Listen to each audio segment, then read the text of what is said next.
Movie की शुरुआत में 1963 की मेक्सिको की कुछ क्लिप्स दिखाई जा रही थी, जिसमें एक प्रोफेसर आर्थर के द्वारा कोई हिस्टोरिकल साइट पर खुदाई चल रही थी। सभी एक हिस्टोरिकल साइट पर हैं, जहां पर उन्हें खुदाई में कई सारी ह्यूमन बोन्स मिलती है, लेकिन उनमें से चौंकाने वाली बात यह थी कि उन कंकालों में किसी की भी खोपड़ी नहीं थी और इसीलिए वो वहाँ पर और गहरा गड्ढा खोदते हैं और उन्हें अंदर से एक बॉक्स मिलता है। बॉक्स के आसपास कई सारे इंसेक्ट्स जैसे कि मॉथ्स और तितलियां मंडरा रही थी और इस बॉक्स के निकलते ही ये सीन यहीं पर कट हो जाता है। अब प्रेजेंट डे में हम एम्बर नाम की लड़की को देखते हैं, जो कि एक माइग्रेंट थी।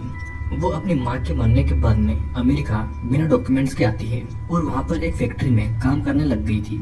एम्बर एक मोटेल में रुकती है और जब उससे आइडेंटिटी मांगी जाती है तो वहाँ से निकलकर दूसरी जगह ढूंढने निकल जाती है। उसे एक गेट दिखाई देता है जिसमें एक बोर्डिंग हाउस के बारे में लिखा हुआ था। इस बोर्डिंग हाउस में सिर्फ लड़कियों को ही रूम मिल सकता था और ये काफी सस्ता भी था और इसीलिए एम्बर उस एड्रेस पर निकल जाती है और ठीक उस जगह पर पहुंचने पर ये बोर्डिंग हाउस बहुत पुराना था और इसीलिए इतना सस्ता भी था और एम्बर को तो यही लग रहा था। वहाँ का ओनर रेड एम्बर को बताता है कि यहाँ पर कुछ फिक्सिंग का काम अभी भी चल रहा है, क्योंकि रेड ने खुद ये जगह कुछ ही दिन पहले खरीदी है।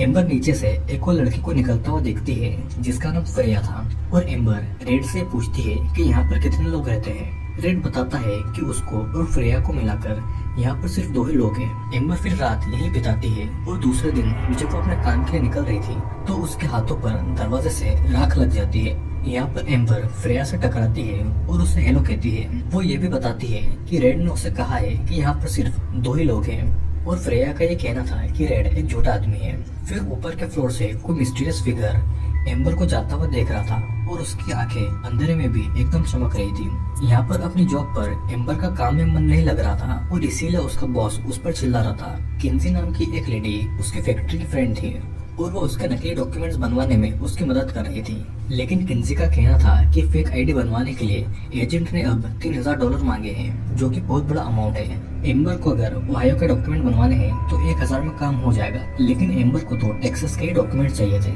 और इसीलिए वो एजेंट इतना ज्यादा चार्ज कर रहा था। अब रात के समय एम्बर अपनी माँ के कजिन बेटो के यहाँ पर जा रही थी, लेकिन वहाँ पर पूछने पर वो सुनती है कि बेटो की उसकी वाइफ से लड़ाई हो रही है। तो वो एम्बर को ठीक से नहीं जानते हैं, लेकिन फिर भी बेटो उसे अच्छे से गन वगैरह करवाता है और वो उसे अपना एक कोट भी देता है। अपने घर पहुँचने पर एम्बर को हॉलवे से कुछ साउंड्स आता है और वो साउंड का पीछा करते करते बेसमेंट तक आ गई थी, जहाँ पर बड़ा सा लॉक लगा हुआ था और दरवाजे पर किसी के नाखून के निशान भी थे। फिर तभी वहाँ पर रेड आ जाता है और एम्बर बताती है कि उसे यहाँ से कुछ आवाजें आ रही थी और वो इसीलिए चेक करने बेसमेंट तक आ गई थी। एम्बर को वहाँ पर एक स्टडी रूम भी दिखता है और रेड उसे एक प्राइवेट रूम बताकर एम्बर को जाने को कहता है।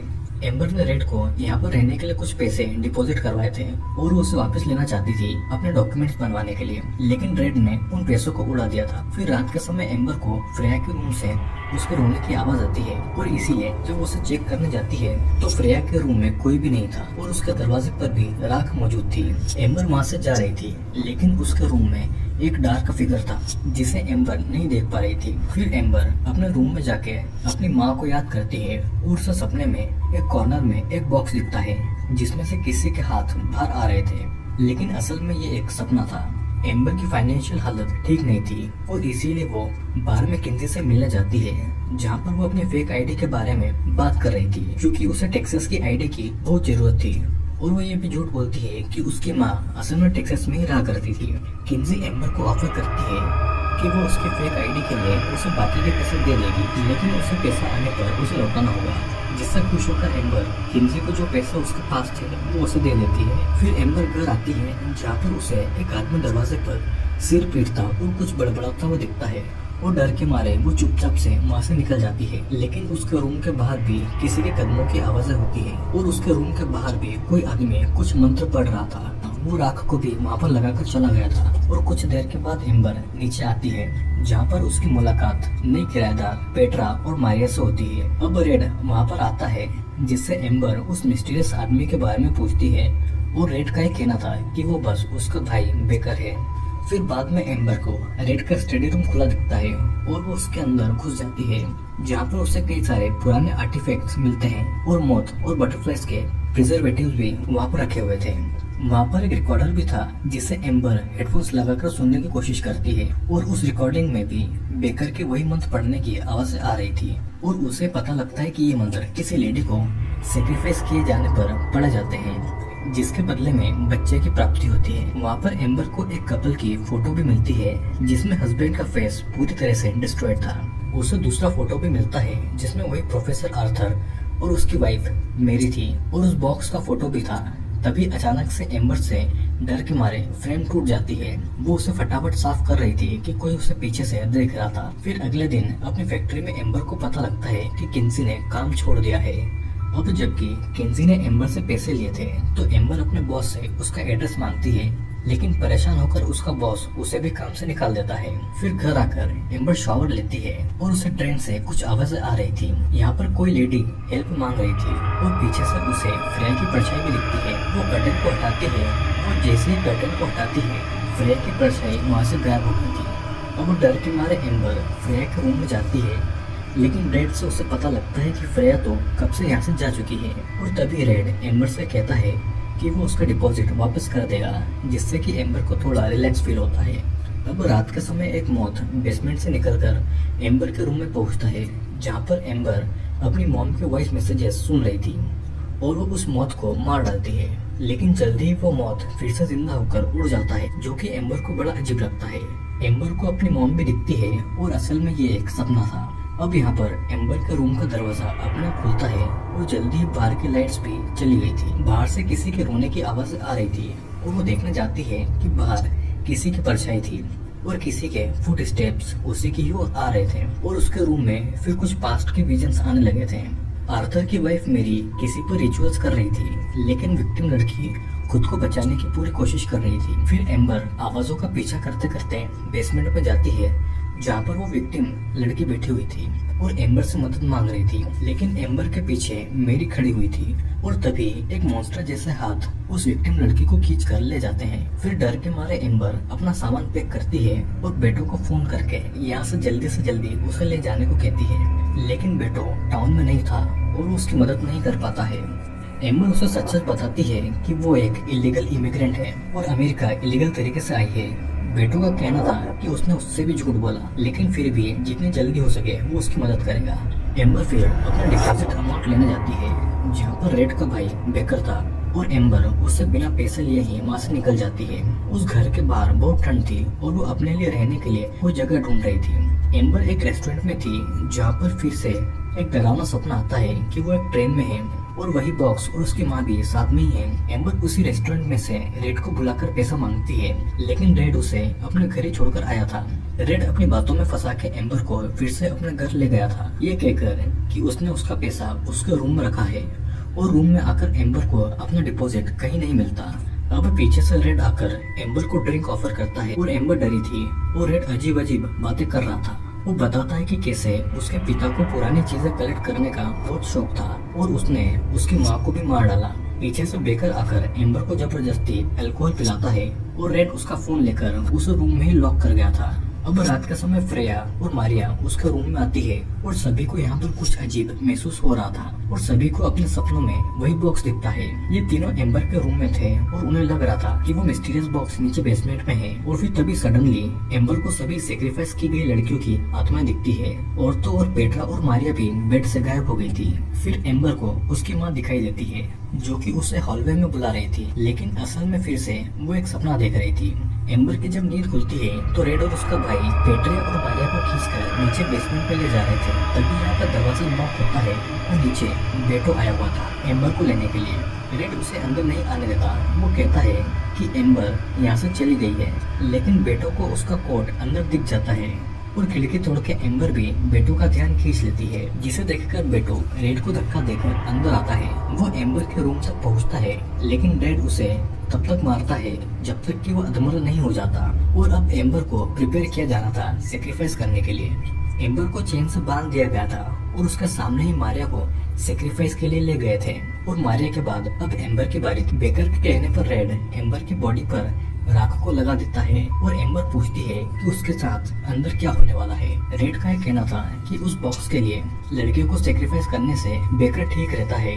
वो ये भी बताता है कि उसका पिता आर्थर भी उसकी माँ मेरी के साथ मिलकर लड़कियों को सेक्रीफाइस कर चुके हैं और एंड में उसने अपनी पत्नी मेरी को भी सेक्रीफाइस कर दिया।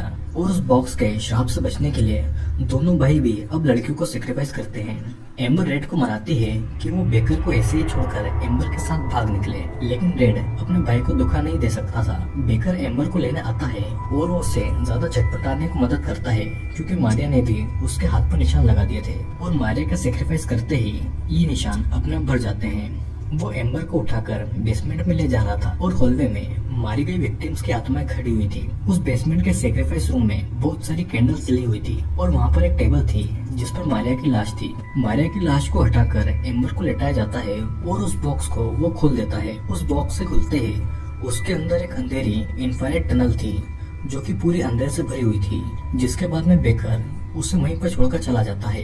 एम्बर को बॉक्स में से किसी मॉन्स्टर की आवाज आती है जो कि धीरे धीरे उसी की ओर आ रहा था और वही बटरफ्लाइज और मोथ पूरे रूम से भर गए थे। सडनली बेटो दरवाजा खोलकर अंदर आता है और एम्बर को खोलता है और उसे उस मॉन्स्टर के आने से पहले ही वो उसे दूसरे रास्ते से बाहर ले जा रहा था। लेकिन वो रास्ते में दो लड़कियों की लाश को देखती है जिनके सिर गायब थे। वे दोनों भाग ही रहे थे कि तभी वो देखते हैं कि गेट लॉक हो गया है और लाइट भी अपने आप बंद हो गई थी। बेटों को भी किसी ने गायब कर लिया था और एम्बर को अब बॉक्स के अंदर अपनी पुरानी मेमोरी दिखती है जिसमें वो अपनी माँ के साथ हॉस्पिटल के बेड पर थी। ये बस एक ड्रीम था और असल में एम्बर सेक्रीफाइस टेबल पर लेटी हुई थी। उस बॉक्स से बाहर आने वाला मॉन्स्टर एक एस्टेक गॉडेस इज पोपलांडो थी जो कि धीरे धीरे एम्बर की ओर आ रही थी। लेकिन एम्बर तो सपने में अपनी माँ के साथ थी, पर एम्बर की माँ उसे रुकने को बोलती है ताकि असली मॉन्स्टर एम्बर को लग गया था कि कुछ गड़बड़ जरूर है। वो अपनी माँ को ही तकिए से मार डालती है और इधर असलियत में एस्टेक गॉडेस वापस से अपने बॉक्स में चली गई थी क्योंकि वो एम्बर के सपने में उसकी माँ बन के आई थी और वो बॉक्स का दरवाजा लगा लेती है। एम्बर फिर उस बॉक्स को खोल के देखती है लेकिन उसे बस उस बॉक्स के अंदर एक बिना सर का कंकाल दिखता है। एम्बर बाहर निकलकर भागने वाली थी लेकिन वो देखती है कि बेकर अब पेट्रा को सेक्रीफाइस करने वाला है और वो रुककर स्टडी रूम से एक एस्टेक तलवार लाती है। यहाँ पर बेकर के हाथ के घाव ठीक नहीं होता और उसे लगता है कि शायद कुछ न कुछ गड़बड़ जरूर है। रेड पर हमला करती है लेकिन बेकर को मारने से पहले ही वो उसे गिराकर उसका पैर तोड़ देता है। वो उस तलवार से एम्बर को मारने वाला था लेकिन पेट्रा पीछे से उस पर अटैक कर देती है। बेकर बहुत गुस्से में था और वो पेट्रा को उठाकर नीचे फेंक देता है जिससे कि वो जमीन पर गिरने से मर जाती है। जिसके बाद में बेकर अब एम्बर को मारने वाला था लेकिन उसके पास उस तलवार का एक टुकड़ा था जिससे कि वो बेकर का गला काट देती है और फिर वो उस तलवार से उस पर कई बार हमला करती है। एम्बर लंगड़ाकर बाहर जा रही थी लेकिन रेड अभी भी जिंदा था। एम्बर फिर रेड को ही सेक्रीफाइस टेबल पर लेटाकर उसे एस्टेक गॉडेस को सेक्रीफाइस कर देती है और उस बॉक्स के अंदर से वो एस्टेक गॉडेस निकलकर रेड को खा रही थी। एम्बर बाहर निकल रही थी और उसे रेड की स्पिरिट दिखाई देती है लेकिन एम्बर उसे इग्नोर करके लंगड़ाते हुए बाहर आ जाती है और सडनली रेड के सेक्रीफाइस से एम्बर की सारी चोटें अपने आप ठीक हो गई थी।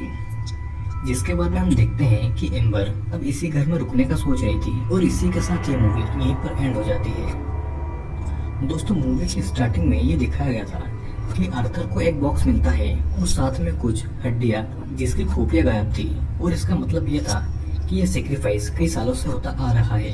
एस्टेक गॉडेस को बर्थ की देवी माना जाता है जो कि सेक्रीफाइस के बदले नए जीवन और तंदुरुस्त बच्चा देती है, लेकिन बदले में एक श्राप मिलता है। पहले आर्थर ने एस्टेक को खुश करने के लिए सेक्रीफाइस दिए और फिर उसके बेटे रेड ने अपने भाई बेकर को ठीक करने के लिए सेक्रीफाइस दिए, लेकिन इन द एंड बुरा काम करने का नतीजा भी बहुत बुरा हुआ। लेकिन अब एम्बर को ये पावर अच्छी लगने लगी थी और अब शायद वो भी सेक्रीफाइस देकर खुद इस पावर को एंजॉय करना चाहती थी। तो दोस्तों वीडियो बड़ा मजेदार था और अगर आपको अच्छा लगा हो तो नीचे लाइक और कमेंट जरूर करें और अगर आपको हमारे इस चैनल के वीडियो अच्छे लगते हैं तो नीचे कमेंट करके जरूर बताइए। तो मिलेंगे अगले वीडियो।